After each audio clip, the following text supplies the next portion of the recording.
Graça e paz, irmãos. Graças a Deus, porque nós podemos nesse dia mais uma vez podemos meditar na palavra do Senhor. E eu convido você a pegar a sua Bíblia, a abrir no livro de Carta de Paulo a 1 Tessalonicenses, capítulo 5. É onde se encontra o texto da nosso estudo, da nossa meditação nesse domingo. Esse texto é um texto muito interessante, muito importante, que eu acho que ele se encaixa bem nos nossos dias e serve de orientação para nós que somos cristãos e que cremos realmente no Evangelho, queremos viver uma vida de acordo com a palavra de Deus. E o tema então de hoje é Em Tudo Dai Graças. Eu convido você então a abrir em Tessalonicenses capítulo 5 e o versículo de número 18, que eu vou ler, que diz assim: Em tudo dai graças, porque esta é a vontade de Deus em Cristo Jesus para convosco. Muito bem, irmãos. Vamos então nos localizarmos a história, né? Paulo escreve essa carta à igreja de Tessalônica. A cidade de Tessalônica era uma das maiores cidades da região da Macedônia, e era uma cidade muito culta. A sua cultura era uma cultura florescente, uma cultura rica. Havia muitas seitas, muitas filosofias gregas florescendo, havia muitas religiões egípcias, religiões de mistérios, de ocultismo, mas também havia uma comunidade judaica, né, de judeus, e uma sinagoga. E Paulo inicia o evangelismo, né, a evangelização dos tessalônicos na sua segunda viagem missionária. Muito bem. Hoje não se chama mais Tessalônica, mas Salônica, e fica na Grécia, né? É só para nós nos localizarmos. Então, com essa religiosidade que existia na cidade de Tessalônica, pregar o Evangelho, trazer uma novidade, era na verdade era um ataque direto à cidade, porque a cidade era uma cidade rica nessas filosofias. Eles cultuavam também, né, o imperador de Roma, porque era uma forma deles manterem uma relação política com os romanos, e havia então os seus cultos também domésticos, ou os cultos cívicos, né, da própria região. E Paulo então chega pregando um novo evangelho, trazendo boas novas, falando de um Salvador que supera todas as outras religiões. E isso realmente causou problema. Tanto é que a história mostra que depois Paulo teve que fugir de Tessalônica. Mas nesse pouco período que Paulo esteve em Tessalônica, ele conseguiu evangelizar e criar uma pequena igreja. E nós temos que entender que não existia igreja, prédio. Igreja eram as pessoas que se converteram, os judeus que se converteram, né, ao Evangelho. E alguns gregos também, pessoas cultas, pessoas de posse, que também aceitaram esse Evangelho e se converteram. Muito bem. Então, nessa situação, né, em que eles viviam, ser cristão, pregar o Evangelho, era uma coisa muito difícil, porque havia perseguição, havia uma oposição muito forte. Então, Paulo então escreve essa carta aos Tessalonicenses, exatamente para falar, né, daquilo que ele experimentou, do seu contentamento com as notícias que ele havia recebido dessa igreja que continuava firme e forte, que era uma igreja modelo exemplar. E nós podemos então tirar essas lições, para os dias de hoje, para nós que somos igreja do Senhor. E Paulo então fala, aqui no capítulo 5, né, que em tudo dai graças, porque esta é a vontade de Deus. Muito bem, e esse é o tema. A palavra de Deus nos ensina, e Paulo ensina aos Tessalonicenses, em tudo dai graças. Como assim? Em tudo dai graça? Às vezes a circunstância não permite que nós demos graça. Nós queremos reclamar, nós queremos amaldiçoar, nós queremos revidar. Mas a palavra de Deus, escrita, ela nos ensina que em tudo nós devemos dar graças. Não é dar graça, nós temos que entender qual que é o conceito, o que Paulo está querendo realmente nos ensinar. Não é dar graça por todas as circunstâncias, mas em todas as circunstâncias. Isso é diferente. Isso significa o seguinte, que não é dar graça porque houve uma desgraça na sua vida. Não é dar graça porque alguém na sua família faleceu, porque alguém na sua família se acidentou, porque você está desempregado e passando de fome, dificuldade. Não é isso. O que a palavra está dizendo é que em tudo nós devemos ser gratos a Deus, porque apesar das situações serem difíceis, apesar de qualquer situação que possa te afligir, te derrubar, te pôr para baixo, a verdade é que Deus nunca te abandonou. Deus nunca nos abandona. Deus sempre está conosco. E é por isso que ele fala, em tudo dai graças. Porque mesmo nessas circunstâncias difíceis, o Senhor está conosco. O Senhor supre as nossas necessidades. Por isso que nós devemos ser gratos a Deus. Por isso que ele fala, em tudo dai graça, ou seja, sejam gratos, sejam agradecidos, porque apesar de toda e qualquer situação que você possa estar passando, sofrendo ou suportando, o Senhor não te abandonou. O Senhor está contigo. O Senhor é com você. O Senhor está ao seu favor. E é a boa mão do Senhor que te sustenta. É a boa mão do Senhor que te conduz. É a boa mão do Senhor que traz todo o provimento necessário para a sua vida e para que você continue e persista. Por isso que a palavra de Deus, Paulo ensina aos Tessalonicenses, olha, em tudo dai graças. Eu sei que vocês estão passando dificuldades, né? O que Paulo quer dizer. E nós também podemos pegar esse conceito, essa situação e trazermos para os nossos dias. Nós estamos passando por situações difíceis na nossa vida. É uma doença que tem atingido não só um país, mas o mundo inteiro.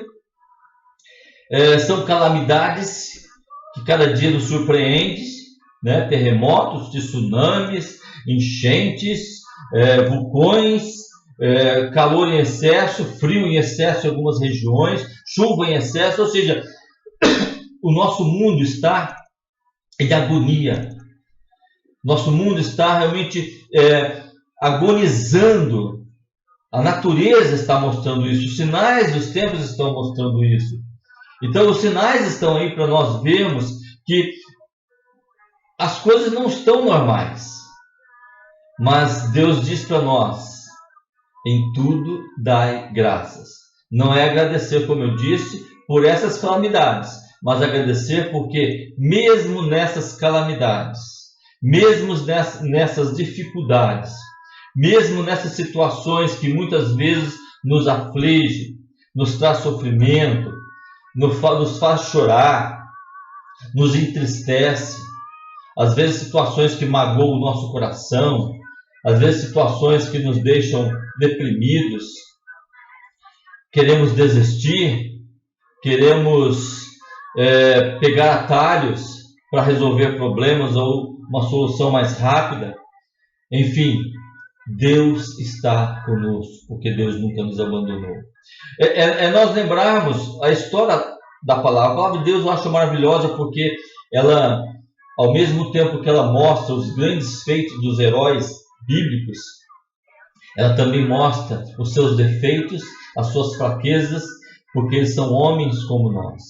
E assim como eles foram heróis da fé, nós também podemos ser, porque eles eram iguais a nós somos iguais a eles, com os mesmos defeitos, as mesmas fraquezas, as mesmas limitações, as mesmas deficiências.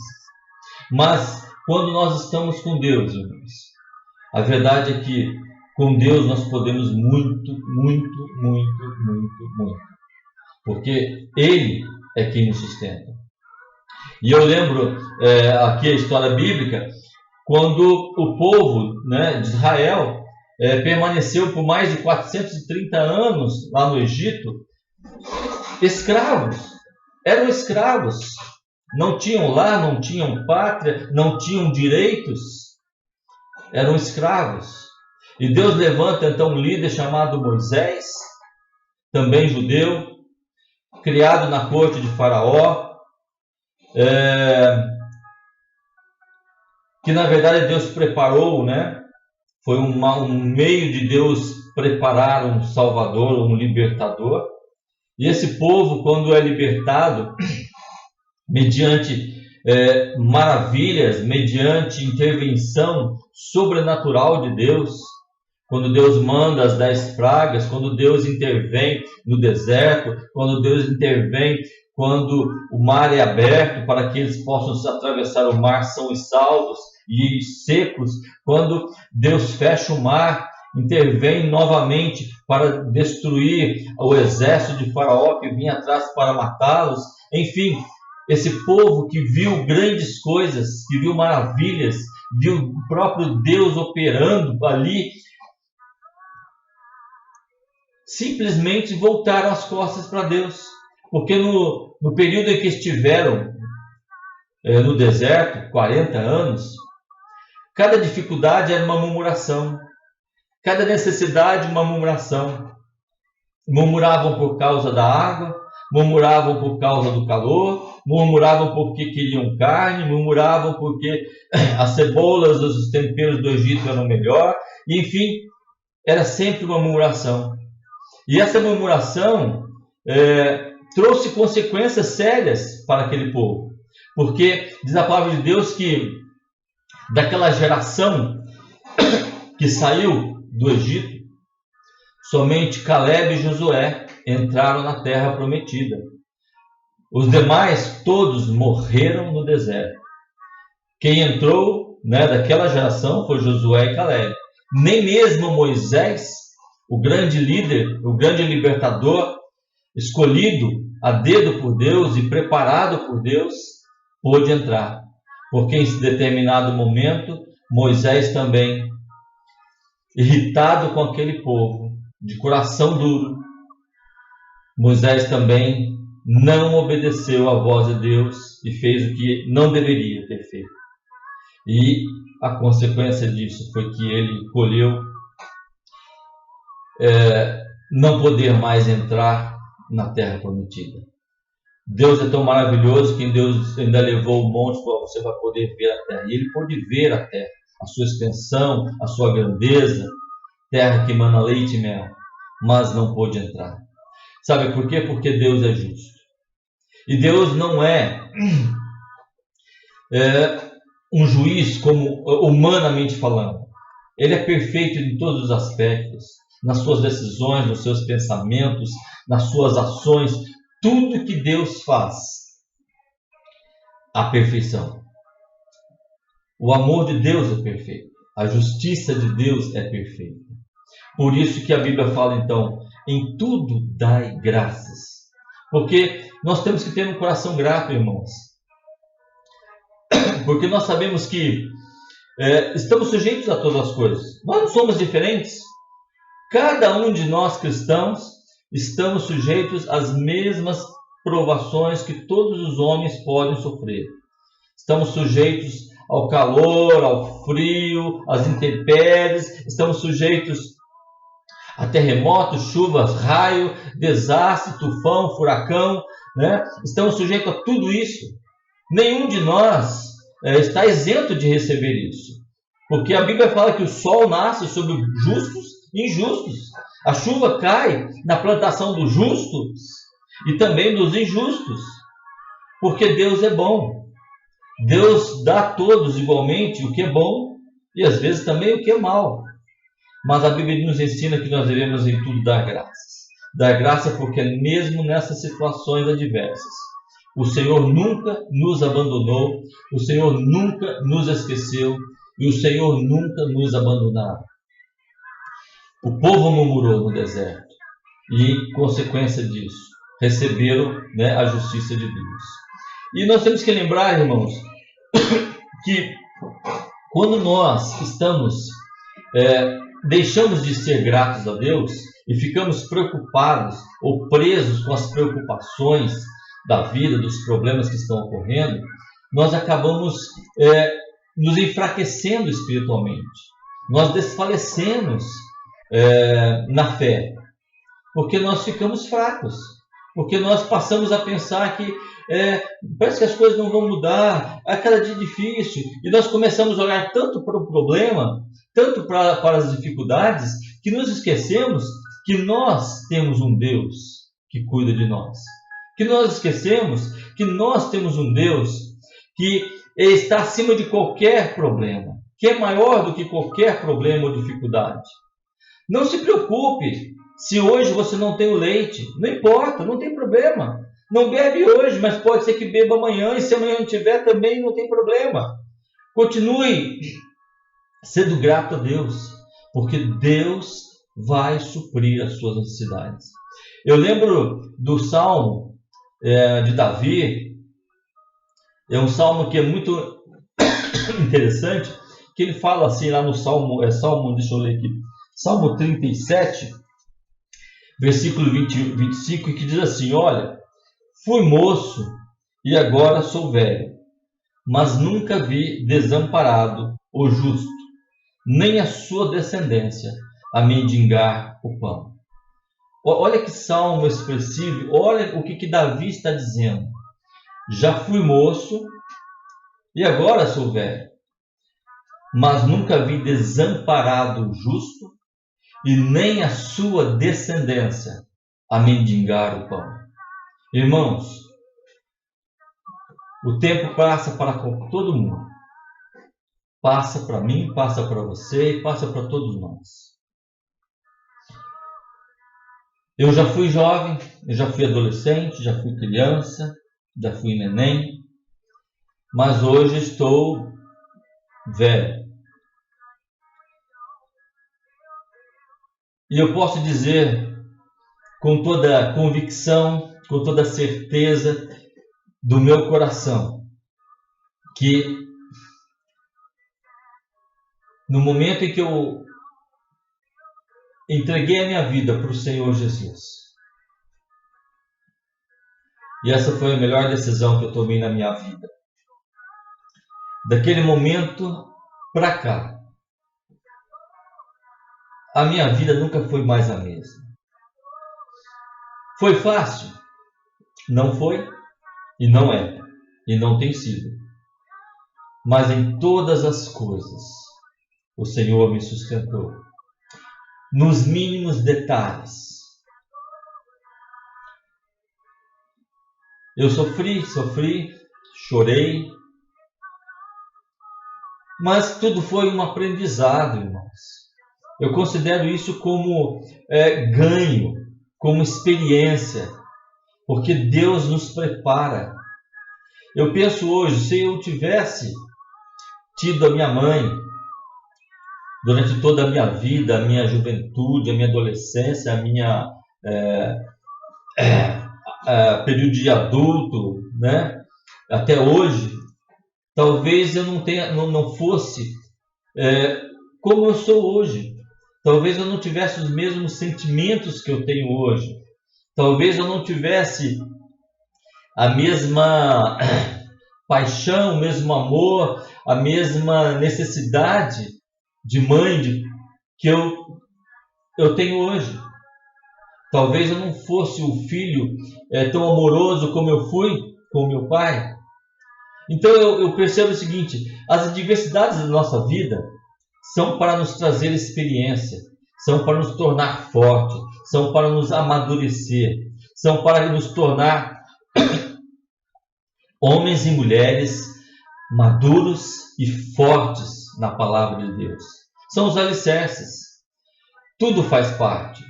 Nós sabemos que quando nós sofremos um corte na mão, aquilo é dolorido. Mas você passa medicamento, você toma os remédios, aquilo cura, fica a cicatriz. E toda vez que você olhar para aquela cicatriz, você vai se lembrar do que aconteceu. Porque aquilo marcou.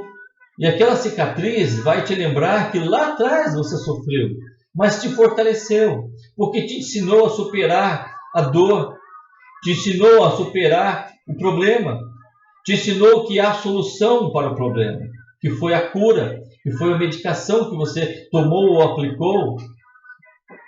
Então todas essas adversidades, na verdade, só nos trazem benefícios, porque elas nos ajudam a permanecer firmes com Deus. Mas não é só isso que eu quero falar. Eu quero falar também que a Bíblia diz que nós não devemos andar ansiosos por nada. Olha o que diz aqui, Filipenses 4, 6 e 7. Eu quero ler com você. Filipenses, também escrito por Paulo. Filipenses 4, 6 e 7 diz assim: não andeis ansiosos por coisa alguma, mas em tudo, pela oração e súplica e com ação de graças, apresente seus pedidos a Deus. E a paz de Deus, que excede todo entendimento, guardará o coração e a mente de vocês em Cristo Jesus. Não andeis ansiosos por coisa alguma. Eu sei que às vezes nós ficamos ansiosos. Será que o salário vai dar até o final do mês? Será que o meu salário vai ser suficiente para pagar todas as minhas contas? Será que eu vou conseguir honrar as faturas que estão chegando? Será que eu vou conseguir uma vaga de emprego? Porque eu estou desempregado há muito tempo, há muitos anos, e na situação atual as coisas estão ainda mais difíceis.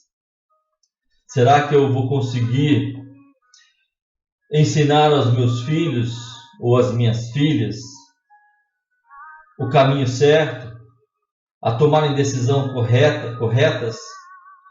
Será que eu vou conseguir ser um bom pai, uma boa mãe? Há tantas coisas que realmente nos preocupam, há tantas coisas que nos deixam, às vezes, até sem dormir, né? É um filho rebelde, uma filha rebelde, é um filho ou um parente envolvido com drogas, é alguém desempregado, alguém doente. São tantos os problemas. E, irmãos, não pense que você é o único que sofre. Todos nós temos problemas. Pastores têm problemas. Eu tenho um mundo de problemas. Mas, às vezes, eu não tenho com quem repartir esses problemas. E muitas coisas eu tenho que simplesmente superar. E como é que eu supero isso? Com o Senhor. É como eu estou dizendo, o Senhor nunca nos desampara. O Senhor sempre está conosco. O Senhor realmente é o nosso cajado. Quando você estiver fraco, lembre-se, Ele é seu cajado. E nele você pode apoiar, porque você não vai cair. Você está com sede? Jesus disse: eu sou a água da vida. Aquele que beber de mim, nunca jamais terá sede.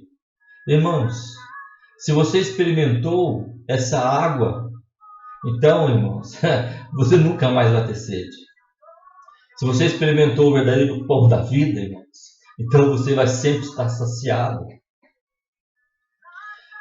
Jesus é tudo que nós temos. E se nós temos algo tão precioso, seria da nossa parte egoísmo guardar só para nós e não compartilhar. A Bíblia nos chama para sermos sacerdócio santo. A Bíblia nos chama para nós sermos os exemplos do mundo. A Bíblia nos chama para sermos bons obreiros, praticantes do amor de Deus e para fazer o bem a todos. A todos, né? É isso que a palavra diz, não é a alguns, fazer o bem a todos. Então, se você não é útil, se você não faz nada para os outros, se você não ajuda, alguma coisa está errada. Porque o cristão ele foi chamado para fazer o bem. O cristão foi chamado para ajudar. O cristão foi chamado para dar o exemplo. Assim como Jesus foi o exemplo maior para cada um de nós. Jesus é o nosso modelo. É a ele que nós temos que seguir. Paulo, o grande escritor, o grande pregador, herói da fé, homem realmente de uma estatura espiritual incomparável, era como você e como eu. Homem cheio de fraquezas, homem cheio de dificuldades, cheio de limitações. Mas nem por isso ele não se deixou levar pelo Evangelho e praticar aquilo que Deus o havia chamado para fazer, que era pregar o Evangelho, que era anunciar as boas novas. Paulo é um grande exemplo, mas maior que Paulo é Jesus. Maior que Lucas, os apóstolos, João e todos os outros, os grandes heróis da Bíblia, maior que eles é Jesus. Jesus é o modelo padrão para cada um de nós. E se nós formos imitadores de Cristo, irmãos, então certamente nós seremos realmente muito abençoados. Porque foi para isso que Deus nos chamou, para sermos discípulos e imitadores do Mestre. E o Mestre é Jesus. E o que eu acho interessante aqui, que Paulo também dá alguns outros conselhos, ele fala o seguinte, no capítulo 15, aqui em Tessalonicenses, no versículo 16, ele diz, regozijai-vos sempre. O que é regozijai-vos? Regozijar, irmãos, é alegrar. Não importa, irmãos, a situação em que você está vivendo. Fique alegre, alegre-se com o Senhor. Deixe a alegria do Espírito Santo tomar conta de você e alegre-se, porque você tem o que o mundo não tem, que é a salvação eterna. O mundo lá fora está perdido. O mundo que não conhece Deus, que não conhece Jesus, eles estão numa situação muito pior do que a nossa. Porque nós sabemos que esse mundo é passageiro, a vida aqui é passageira. Mas eles ainda não sabem disso. Eles se agarram com todas as forças a esse mundo, porque acham que depois da morte tudo se acaba, quando não é verdade. A morte é apenas uma passagem de um plano para outro. Por isso, irmãos, alegrai-vos, regozijai-vos sempre.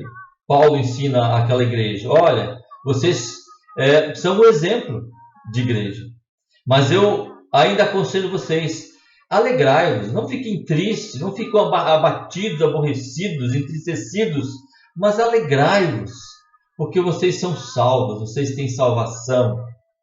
Diz ainda o versículo 17, orai sem cessar. Ora, o que diz aqui? Orai sem cessar. Continuem orando, orem continuamente. É isso que Paulo está dizendo. Quando Paulo diz orai sem cessar, ele está dizendo orem continuamente, sempre estejam orando, sempre estejam intercedendo, sempre estejam em espírito de oração, porque o diabo, nosso adversário, tem nos atacado e vai nos atacar de todas as formas e todos os meios possíveis e permitidos para nos destruir, para nos derrubar, para nos afastar de Deus. Por isso que Paulo fala então, orai continuamente, orai sem cessar. Paulo ainda nos diz o seguinte, olha, não extingais, versículo 19, não extingais o Espírito, ou seja, não apagueis o Espírito, deixe o Espírito Santo de Deus agir, morar, fazer morada no seu coração. E sabe quando o Espírito Santo é apagado ou extinguido da nossa vida, da nossa alma? Quando nós estamos vivendo em pecado. Quando você estiver praticando pecado, quando você estiver fazendo pecado, cometendo pecado voluntariamente, você está contaminando a casa, a habitação do Espírito Santo. E o Espírito Santo é santo. Ele não pode habitar num templo contaminado, impuro. Por isso, busque toda forma de pureza, de santidade, de santificação, para que o Espírito Santo não seja extinguido da sua vida, mas que ele continue permanente, atuante, revigorando todas as suas forças, te dando vida e vida com abundância. Paulo diz ainda: não desprezeis as profecias. Ora, nós sabemos que muitas profecias, na verdade, às vezes são transformadas em profetadas, porque elas vêm mais para machucar, mais para confundir, mais para destruir do que para edificar ou acrescentar alguma coisa. Mas ele fala: não desprezeis. E na sequência, olha o que Paulo também ensina à igreja: examinai tudo e retende o que é bom, ou retende o bem, né? Quando você receber uma profecia, examine toda ela, e aquilo que não convém, aquilo que não presta, rejeite, mas aquilo que é bom, retenha. Examinai tudo e todas as coisas. Ele fala tudo, não é só profecia, tudo que você puder ter experiência de aprender, de conhecimento, examinai. Retenha aquilo que é bom e despreze, esqueça, delete aquilo que é mal.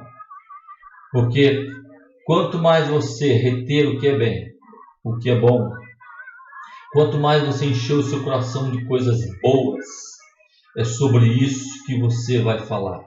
É sobre isso que você vai refletir. Jesus disse que o homem tira do bom tesouro, né, do seu coração as coisas boas. Ou seja, ele também falou: a boca fala aquilo que o coração está cheio. Eu tenho uns amigos, uns primos que só falam de jogo, de futebol e do time de não sei de quem. O coração desses meus primos, Deus tenha misericórdia, são cheios de jogos, só pensam nisso. Mas o cristão, às vezes, também fala tantas coisas, porque o seu coração está cheio de tantas coisas, às vezes tantas preocupações, maldições, vingança. Não, irmãos, não é isso que Deus quer ouvir da nossa boca. Deus quer ouvir da nossa boca bênçãos, bênçãos e bênçãos, nunca maldição. Fale sobre as grandezas de Deus.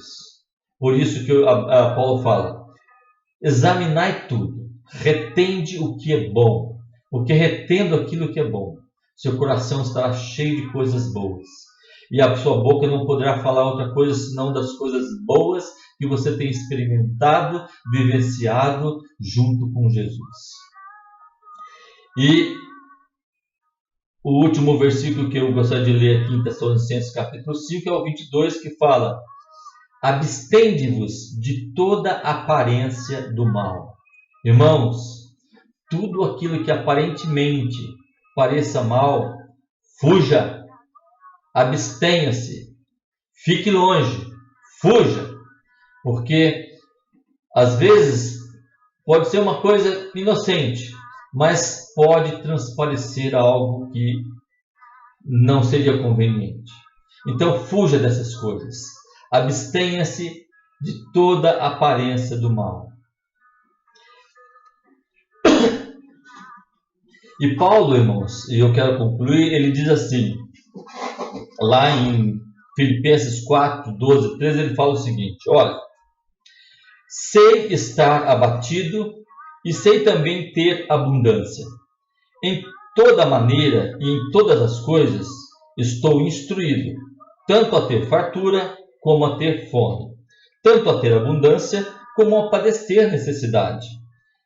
Posso todas as coisas naquele que me fortalece. Olha o que Paulo disse para nós e disse àquela igreja: que ele era um homem experimentado, Ele sabia viver ou ser grato, tanto nas dificuldades, na fome, quanto na abundância, na riqueza. É muito bom quando nós estamos no topo do monte, né? Mas quando nós estamos no vale da solidão, parece que Deus nos abandonou. Mas lembre-se, o mesmo Deus do topo da montanha também é o mesmo Deus do vale. Então, quando você passar pelo vale da sombra da morte, lembre-se, o Senhor está contigo. É Ele quem vai te proteger de todas as coisas. É Ele quem vai te guiar na escuridão. É Ele que vai fortalecer os seus pés para que você não vacile e não caia. É Ele que te dará água no tempo determinado e é Ele que trará o alimento na hora certa. Não se preocupe, meu irmão. Não se preocupe, minha irmã. O Senhor suprirá a sua e a minha necessidade. Ele não falha. E se você passar dificuldade, lembre-se, todas as coisas cooperam para o bem daqueles que amam a Deus. Deus realmente está trabalhando na sua vida. Deus está trabalhando no seu interior, na sua mente, no seu corpo. Deus está trabalhando, né? Então, às vezes, tem coisas que nós precisamos experimentar para poder falar assim, olha, Deus é bom. Se você nunca enfiar o dedo na tomada e levar um choque, você nunca vai saber o que é um choque. Se você nunca arriscar um fósforo e queimar o dedo, você nunca vai saber o que é queimar um dedo, a dor que é. Todas as experiências, muitas vezes, nós passamos na nossa infância.